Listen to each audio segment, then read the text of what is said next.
सिवान की गलियां आज भी उसके नाम की सरगर्मी से भरी रहती हैं।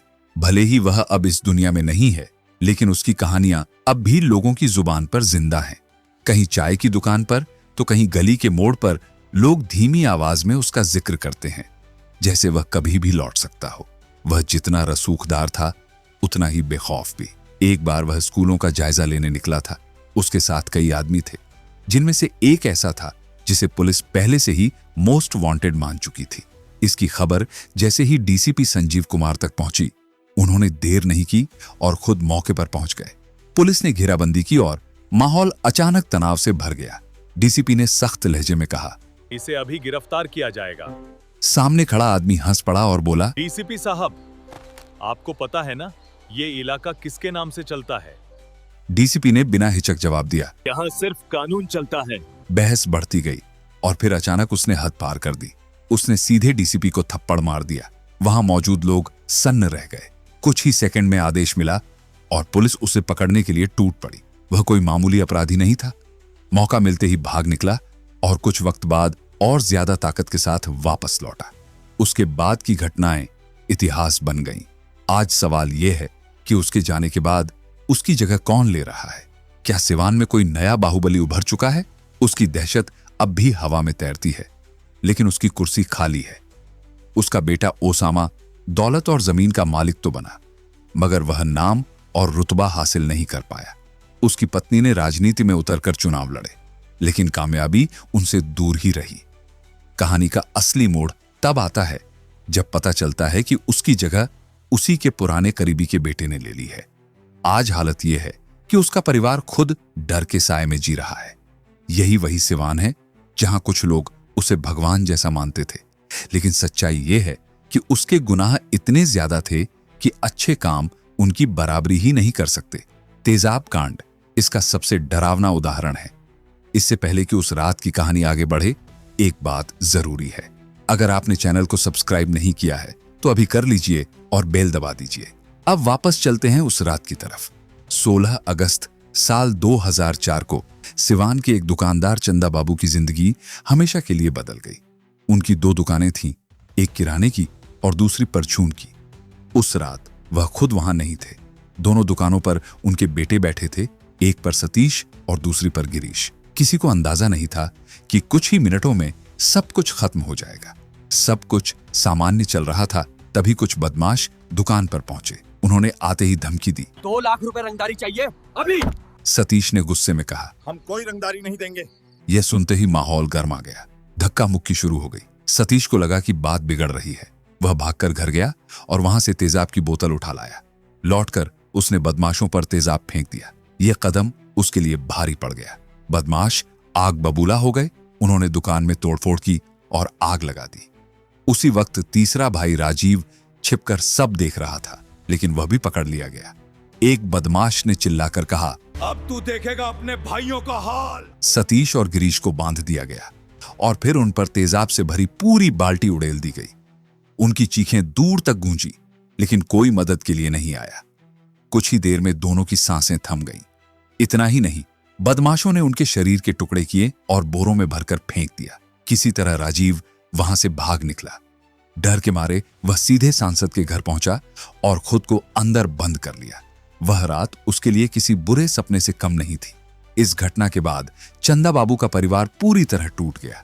एक अपाहिज बेटा और 2 बेटियां डर के मारे घर छोड़कर चले गए। चंदा बाबू को साफ धमकी मिली कि अगर जान प्यारी है तो सिवान लौटकर मत आना, लेकिन उन्होंने हार नहीं मानी। वह न्याय की तलाश में नेताओं, अफसरों और पुलिस के चक्कर लगाते रहे। हर जगह से या तो टालने वाला जवाब मिला या बस झूठा भरोसा। कोई खुलकर उनके साथ खड़ा नहीं हुआ और वह अकेले ही अपने दर्द और उम्मीद के साथ लड़ते रहे। आखिरकार लंबी भागदौड़ के बाद चंदा बाबू की मुलाकात बिहार पुलिस के डीजीपी से हुई। उन्होंने जब अपनी पूरी कहानी सुनाई तो डीजीपी का गुस्सा साफ नजर आने लगा। उन्होंने तुरंत एसपी को फोन किया और सख्त लहजे में कहा, इतनी बड़ी घटना को दबाकर रखा गया है, अभी के अभी केस दर्ज करो। इसके बाद मामला दोबारा खुला और जांच शुरू हुई। लोगों की नजरें इस पर टिक गईं, लेकिन सवाल वही था कि क्या सच में इंसाफ मिलेगा। चंदा बाबू ने अपने बेटों के लिए न्याय पाने की लड़ाई पूरी जिंदगी लड़ी, यह संघर्ष 1904 से शुरू हुआ, उस दौर में जब बिहार में बाहुबलियों का बोलबाला था। पुलिस और प्रशासन पर दबाव रहता था और आम आदमी की आवाज शायद ही सुनी जाती थी। कोर्ट के चक्कर, तारीख पर तारीख और सालों की इंतजार ने उन्हें थका दिया, लेकिन उन्होंने हार नहीं मानी। वक्त के साथ माहौल बदला। नीतीश कुमार की सरकार में शहाबुद्दीन के खिलाफ सख्ती बढ़ी और मामला अदालत में गंभीरता से सुना जाने लगा। हालांकि फैसला आने में बहुत समय लगा। फिर 2014 में एक और बड़ा झटका लगा। राजीव, जो उस खौफनाक घटना का इकलौता गवाह था, शादी के बाद नई शुरुआत करने की कोशिश कर रहा था, लेकिन खुशी ज्यादा दिन नहीं टिकी। शादी के सिर्फ 18 दिन बाद 16 जून 2014 को उसकी गोली मारकर हत्या कर दी गई। लोगों ने कहा कि यह साफ संदेश था कि गवाही देने वालों की यहां कोई सुरक्षा नहीं होती। जैसे किसी ने कह दिया हो, तूने सच बोलने की कीमत खुद ही तय कर ली थी। यह सिर्फ एक परिवार की बर्बादी नहीं थी, बल्कि पूरे समाज के लिए शर्म की बात थी। पहले से ही शहाबुद्दीन पर कई केस दर्ज थे। 2005 में उसे दिल्ली से गिरफ्तार किया गया और जेल भेजा गया। तेजाब कांड में उसे दोषी ठहराया गया और बिहार हाई कोर्ट ने भी सजा को बरकरार रखा। कागजों में तो यह न्याय था, लेकिन चंदा बाबू के दिल को इससे सुकून नहीं मिला। सालों तक लड़ते लड़ते, अपनों को खोते खोते आखिरकार चंदा बाबू भी इस दुनिया से चले गए। जाते जाते उनके मन में वही सवाल रह गया कि क्या इस सिस्टम में कमजोर आदमी को कभी पूरा इंसाफ मिल सकता है? क्या अपराध की जड़ें इतनी गहरी हैं कि उन्हें उखाड़ना नामुमकिन है? शहाबुद्दीन की जिंदगी पर नजर डालें तो यह साफ दिखता है कि अपराध उसके जीवन का हिस्सा बन चुका था। उसका आपराधिक सफर 1986 में शुरू हुआ, जब वह महज 19 साल का था। उसी साल उस पर पहला मुकदमा दर्ज हुआ। इसके बाद उसके खिलाफ केसों की संख्या बढ़ती ही चली गई। जो भी उसके सामने खड़ा हुआ, या तो डराकर चुप करा दिया गया या फिर रास्ते से हटा दिया गया। अगर किसी ने वेब सीरीज रंगबाज डर की राजनीति देखी हो, तो उसे इस कहानी से कई मिलते जुलते दृश्य याद आ सकते हैं। फर्क बस इतना है कि यह पर्दे की कहानी नहीं, बल्कि हकीकत है जो हमारी न्याय व्यवस्था की कमजोरियों को सामने लाती है। चंद्रशेखर प्रसाद की कहानी भी इसी माहौल से जुड़ी हुई है। यह सिर्फ एक इंसान की कहानी नहीं, बल्कि एक सोच की कहानी थी। उनका जन्म 20 सितंबर 1964 को बिहार के सिवान जिले में एक साधारण परिवार में हुआ था। बचपन से ही उन्होंने अपने आसपास गरीबी, अन्याय और शोषण को देखा। शायद यही वजह थी कि बहुत छोटी उम्र में ही उनके मन में बदलाव लाने की चाह पैदा हो गई थी, जो आगे चलकर उनकी जिंदगी की दिशा तय करने वाली थी। चंद्रशेखर पढ़ाई में काफी अच्छे थे, इसलिए परिवार वालों ने उन्हें एनडीए की तैयारी के लिए बाहर भेजा। कुछ वक्त बाद ही उन्हें लगा कि यह रास्ता उनके लिए नहीं है। उनके मन में देश और समाज को लेकर कई सवाल थे। वह बदलाव चाहते थे और व्यवस्था से टकराने का हौसला रखते थे। इसी सोच के साथ उन्होंने जवाहरलाल नेहरू विश्वविद्यालय में दाखिला लिया। वहां पढ़ाई के साथ साथ छात्र राजनीति से भी जुड़ गए और ऑल इंडिया स्टूडेंट्स एसोसिएशन के सक्रिय सदस्य बन गए। उनके साफ बोलने के अंदाज और दमदार बातों की वजह से वह जल्दी ही छात्रों में पहचान बनाने लगे। डिग्री पूरी होने के बाद उन्होंने किसी बड़े शहर में नौकरी करने के बजाय गांव लौटने का फैसला किया। उन्होंने घर में साफ कहा, मुझे अपने इलाके के लोगों के लिए कुछ करना है। यह फैसला आसान नहीं था, लेकिन उन्होंने मन बना लिया था। सिवान वापस आकर उन्होंने वहां फैले डर और दबाव को करीब से देखा और तय किया कि वह उस ताकत से टकराएंगे जिसने सालों से लोगों को खामोश कर रखा था, यानी मोहम्मद शहाबुद्दीन से। उस वक्त हालत यह थी कि कोई खुलकर उसके खिलाफ बोलने की हिम्मत नहीं करता था। चंद्रशेखर ने सबसे पहले इसी डर को तोड़ने की कोशिश की। वह सड़कों पर उतरने लगे, छोटी छोटी सभाएं करने लगे और लोगों से कहते, डर कर जीने से अच्छा है सच के साथ खड़ा होना। धीरे धीरे उनकी आवाज फैलने लगी, लोग जुड़ने लगे, लेकिन इसी के साथ वह शहाबुद्दीन की नजरों में भी चढ़ गए। खतरे के बावजूद वह पीछे नहीं हटे। फिर वह दिन आया जिसने सब कुछ बदल दिया। 31 मार्च 1997 को सिवान के जेपी चौक पर वह रोज की तरह लोगों से बात कर रहे थे। आसपास भीड़ थी और माहौल सामान्य लग रहा था। तभी अचानक 2 लोग बाइक पर आए और बिना रुके फायरिंग शुरू कर दी। कुछ सेकंड में अफरा तफरी मच गई। चंद्रशेखर जमीन पर गिर पड़े, खून से लथपथ। उनके साथ मौजूद श्याम नारायण यादव भी गंभीर रूप से घायल हो गए। देखते ही देखते एक जिंदा उम्मीद सबकी आंखों के सामने खत्म हो गई। उनकी हत्या के बाद सिवान में डर और गहरा हो गया, लेकिन उनके विचार खत्म नहीं हुए। उल्टा लोगों के अंदर गुस्सा और हिम्मत दोनों बढ़ गई। उनकी शहादत ने कई युवाओं को सोचने पर मजबूर किया कि बदलाव बिना लड़ाई के नहीं आता। चंद्रशेखर अब सिर्फ एक इंसान नहीं रहे, वह एक सोच बन चुके थे। इस घटना ने पूरे देश को हिला दिया। जेएनयू समेत कई जगह छात्रों ने प्रदर्शन किए, सड़कों पर नारे लगे, हम चुप नहीं रहेंगे। दिल्ली से बिहार तक विरोध हुआ। हर तरफ यही सवाल था कि कब तक अपराधी कानून से ऊपर रहेंगे। लेकिन इंसाफ का रास्ता लंबा निकला। जांच सालों तक चलती रही। परिवार बार बार यही कहता रहा, हम बस इंतजार करते रह गए, आरोपी बचते चले गए। शहाबुद्दीन की राजनीतिक पहुंच की वजह से मामला उलझता चला गया। काफी वक्त बाद, करीब 19 साल बाद 2016 में जाकर उसे कई मामलों में दोषी ठहराया गया। फिर भी चंद्रशेखर के घर वालों को लगा कि उन्हें पूरा न्याय नहीं मिला। जो नुकसान हो चुका था उसकी भरपाई कोई फैसला नहीं कर सकता था। इधर शहाबुद्दीन का रसूख लगातार बढ़ता गया। उसने राजनीति में अपनी पकड़ मजबूत कर ली। जब बिहार में राष्ट्रीय जनता दल की सरकार बनी और लालू प्रसाद यादव मुख्यमंत्री बने, तो उसकी ताकत और खुलकर सामने आने लगी। सिवान में हालात ऐसे हो गए थे जैसे वहां अलग ही सरकार चल रही हो। लोग कहते थे कि फैसले अदालत में नहीं, उसके घर पर होते हैं। वह खुलेआम कहने लगा, यहाँ सब मेरे हिसाब से चलेगा। अब उसकी नजर पूरे बिहार पर थी। जिसे वह पसंद नहीं करता, उसकी जिंदगी मुश्किल हो जाती थी। हत्या, अपहरण, फिरौती और बूथ लूट जैसे मामलों में उसका नाम आता रहा, लेकिन सत्ता का संरक्षण उसे बचाता रहा। एक दिन हालात तब बिगड़े जब एक डिप्टी एसपी राजद के एक नेता को पकड़ने पहुंचा। तभी शहाबुद्दीन खुद वहां आ गया और पुलिस के सामने खड़ा हो गया। उसने कहा, इसे कोई हाथ नहीं लगाएगा। बहस बढ़ी और गुस्से में उसने अफसर को सबके सामने थप्पड़ मार दिया। यही वह पल था जब पुलिस का सब्र टूट गया। इसके बाद पूरे इलाके में घेराबंदी कर दी गई। उसके गांव को चारों तरफ से पुलिस ने घेर लिया। दोनों तरफ से गोलियां चलीं और माहौल जंग जैसा हो गया। कई लोग मारे गए, जिनमें पुलिसकर्मी भी शामिल थे। पहली बार उसकी ताकत को सीधी चुनौती मिली थी। लेकिन यह लड़ाई अभी पूरी तरह खत्म नहीं हुई थी। आगे और भी मोड़ आने बाकी थे। वह टकराव ऐसा था जिसने पूरा खेल पलट दिया।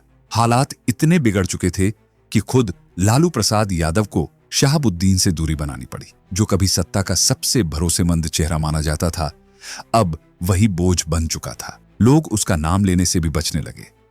लेकिन यह कहानी यहीं खत्म नहीं हुई।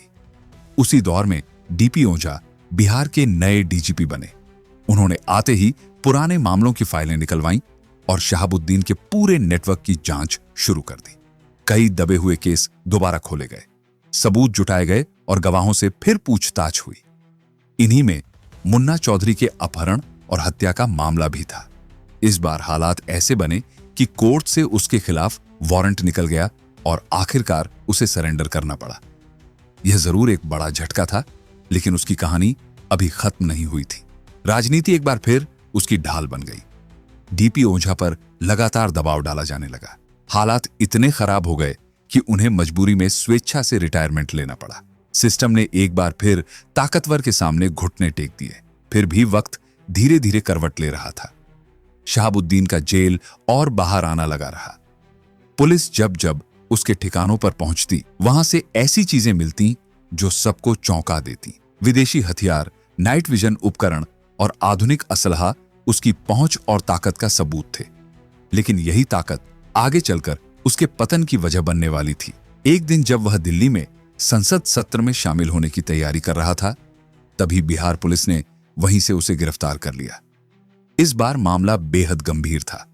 अदालत ने सुनवाई के बाद उसे उम्र कैद की सजा दे दी। समय पूरी तरह उसके खिलाफ जा चुका था। जेल में रहते हुए ही देश में कोरोना फैल गया। वह भी इस बीमारी से नहीं बच सका। इलाज के दौरान 1 मई 2021 को अस्पताल में उसकी मौत हो गई। जो इंसान कभी सिवान में खौफ का पर्याय था, वह चुपचाप इस दुनिया से चला गया। लेकिन उसके मरने से उसका असर खत्म नहीं हुआ। उसके आसपास हमेशा कुछ युवा रहते थे जो हर गलत काम में उसके साथ खड़े रहते थे। उनमें अयूब खान और रईस खान खास थे। दोनों भाई उसे आदर्श मानते थे और खुलेआम कहते थे भाई के लिए जान भी दे देंगे। असलियत यह थी कि उनके पास विरोध करने की हिम्मत ही नहीं थी। उस दौर में शहाबुद्दीन के खिलाफ जाना मतलब अपनी जिंदगी खतरे में डालना था। लेकिन वक्त से बड़ा कोई नहीं होता। जब वक्त साथ देता है तो इंसान ताकतवर लगता है, और जब वही वक्त पलट जाए तो सबसे मजबूत भी कमजोर पड़ जाता है। शहाबुद्दीन के साथ भी यही हुआ। उसके खिलाफ माहौल बनने लगा और पुराना दबदबा धीरे धीरे खत्म होने लगा। एक समय था जब जिस सीट से वह चुनाव लड़ता था वहां कोई उसके सामने खड़ा होने की सोच भी नहीं सकता था। लेकिन 2005 में पहली बार उसे खुली चुनौती मिली। जिन अयूब और रईस ने हमेशा उसे अपना हीरो माना था, उन्हीं के पिता कमरुल हक ने उसके खिलाफ चुनाव लड़ने का ऐलान कर दिया। यह खबर सुनकर शहाबुद्दीन भड़क उठा। उसने पहले समझाने की कोशिश की और कहा,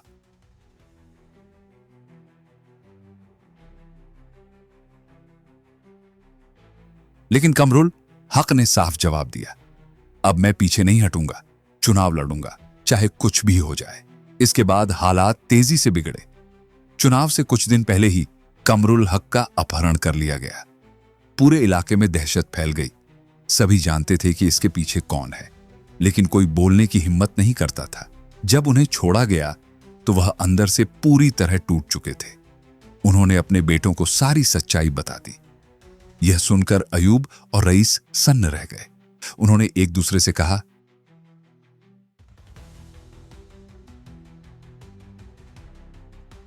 उसी दिन उनके मन में सब बदल गया। अब दोनों भाइयों ने फैसला कर लिया था कि वे अपने पिता के साथ खड़े होंगे। शहाबुद्दीन की छाया से बाहर निकलकर वे उसके खिलाफ लड़ेंगे। यहीं से कहानी ने एक नया मोड़ ले लिया।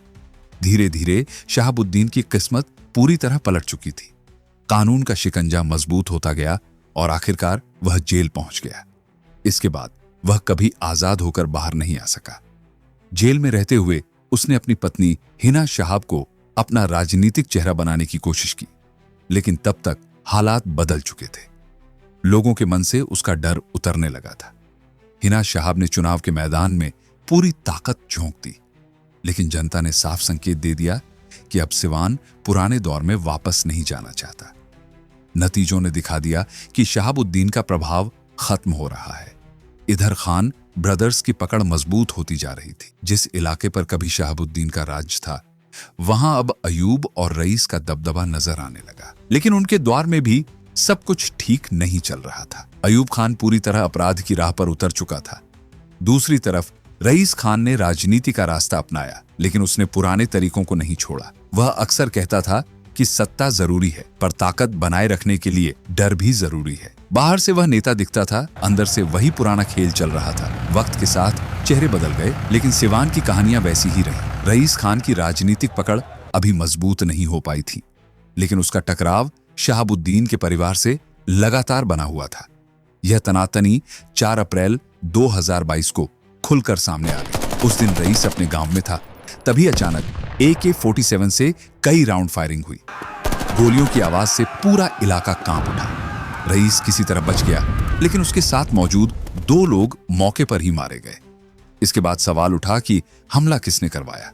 रईस ने सीधे शहाबुद्दीन के बेटे ओसामा का नाम लिया और थाने में रिपोर्ट दर्ज कराई। पहले के दौर में शायद इसका जवाब भी हिंसा से मिलता, लेकिन अब बिहार की राजनीति बदल चुकी थी। अब लड़ाइयां बंदूक से ज्यादा फाइलों और बैठकों में लड़ी जाती थी। FIR के बाद हिना शहाब लगातार अधिकारियों के चक्कर लगाने लगी। DM से लेकर मुख्यमंत्री तक वह यही कहती रही, मेरा बेटा बेगुनाह है, उसे जानबूझकर फंसाया जा रहा है। मामला गर्म ही चल रहा था कि तभी एक नया मोड़ आ गया। रईस खान का एक वीडियो सोशल मीडिया पर फैल गया। उसमें वह एक डांसर के साथ मस्ती करता दिख रहा था और पास में हथियार रखे थे। लोगों ने सवाल उठाना शुरू कर दिया कि जिसे जान का खतरा हो वह ऐसे खुलेआम कैसे घूम सकता है। रईस ने सफाई दी कि यह वीडियो पुराना है और बेवजह वायरल किया जा रहा है। फिर भी उसकी बात पर सबने भरोसा नहीं किया। दूसरी तरफ ओसामा शहाबुद्दीन भी चर्चा में बना रहा। उसका अंदाज किसी गैंगस्टर से कम नहीं था। उस पर भी कई बार फायरिंग और झड़प के मामले दर्ज हो चुके थे। जब वह कोर्ट जाता या बाहर निकलता तो उसके पीछे गाड़ियों की लंबी लाइन चलती थी, बिल्कुल वैसे ही जैसे कभी उसके पिता के साथ हुआ करती थी। उसने लंदन से कानून की पढ़ाई जरूर की थी, लेकिन उसकी जिंदगी की दिशा अलग ही नजर आती थी। अब सवाल यही था कि क्या वह अपने पिता के रास्ते पर चलेगा या कुछ नया करेगा। रईस के गांव में हुई फायरिंग की गूंज पूरे इलाके में फैल चुकी थी। कहा गया कि ओसामा भी वहां मौजूद था और उसने खुद AK-47 से फायरिंग की थी। इस घटना में एक व्यक्ति की मौत हो गई और केस में ओसामा का नाम भी जोड़ा गया। लेकिन जब पुलिस ने जांच पूरी की तो मामला अचानक पलट गया। चार्जशीट में से ओसामा का नाम हटा दिया गया। लोग हैरान रह गए कि इतना बड़ा आरोप कैसे खत्म हो गया। मामला अभी ठंडा भी नहीं पड़ा था कि ओसामा पर एक और गंभीर आरोप लग गया और सिवान की कहानी एक बार फिर नए मोड़ पर पहुंच गई। इस बार मामला मोतिहारी की मशहूर रानी कोठी से जुड़ा था। आरोप था कि ओसामा अपनी बहन के समर्थन में वहां पहुंचा और देखते ही देखते माहौल बिगाड़ दिया। जमकर तोड़फोड़ हुई, कीमती सामान को नुकसान पहुंचा और वहां मौजूद लोग दहशत में आ गए। कुछ ही देर में पुलिस को सूचना मिली और इस घटना पर FIR दर्ज कर ली गई। इसके बाद ओसामा की तलाश शुरू हुई, लेकिन वह अचानक गायब हो गया। किसी को नहीं पता था कि वह किस शहर में छिपा है और किस रास्ते से भागा है। बिहार पुलिस लगातार उसे ढूंढती रही, लेकिन हर बार वह हाथ से निकल जाता था। कुछ समय बीत गया और इसी बीच राजस्थान में चुनावी माहौल बनने लगा। सुरक्षा के चलते वहां पुलिस अलर्ट मोड पर थी और जगह जगह चेकिंग चल रही थी। एक दिन पुलिस की नजर एक संदिग्ध कार पर पड़ी जिसमें 3 लोग बैठे थे। शक होने पर गाड़ी रुकवाई गई और पूछताछ शुरू हुई। कार में बैठे लोग साफ जवाब देने से बचते रहे और उनकी घबराहट साफ दिख रही थी। पुलिस ने उन्हें नजदीकी थाने ले जाकर सख्ती से सवाल किए। पहले तो वे टालमटोल करते रहे, लेकिन जब दबाव बढ़ा तो सच्चाई सामने आ गई। उन्हीं में से एक ओसामा था, वही शहाबुद्दीन का बेटा, जिसकी बिहार पुलिस को तलाश थी। राजस्थान पुलिस ने उसे हिरासत में लेकर कोर्ट में पेश किया और बिहार पुलिस को इसकी जानकारी दी। खबर मिलते ही बिहार से एक टीम वहां पहुंची और ओसामा को उसके 3 साथियों के साथ अपने साथ ले आई। इसके बाद असली हलचल तब मची जब उसे बिहार में अदालत में पेश किया जाना था। कोर्ट ले जाते वक्त उसके साथ गाड़ियों का लंबा काफिला चल रहा था, करीब 150 गाड़ियां, जिनमें उसके समर्थक भरे हुए थे। सड़क पर ऐसे चल रही थीं जैसे कोई चुनावी जुलूस निकल रहा हो।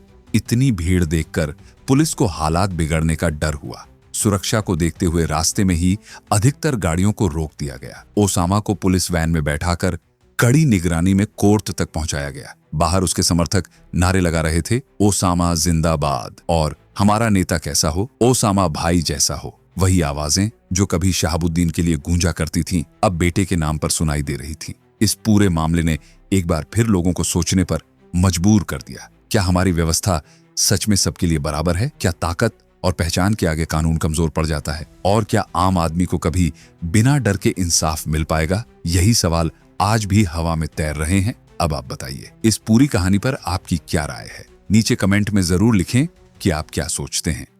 ऐसी ही सच्ची और गहराई से जुड़ी कहानियों के लिए जुड़े रहिए। अगर वीडियो पसंद आया हो तो लाइक करें, शेयर करें और चैनल को सब्सक्राइब करना न भूलें। फिर मिलेंगे एक नई कहानी के साथ। जय हिंद, जय भारत, वंदे मातरम।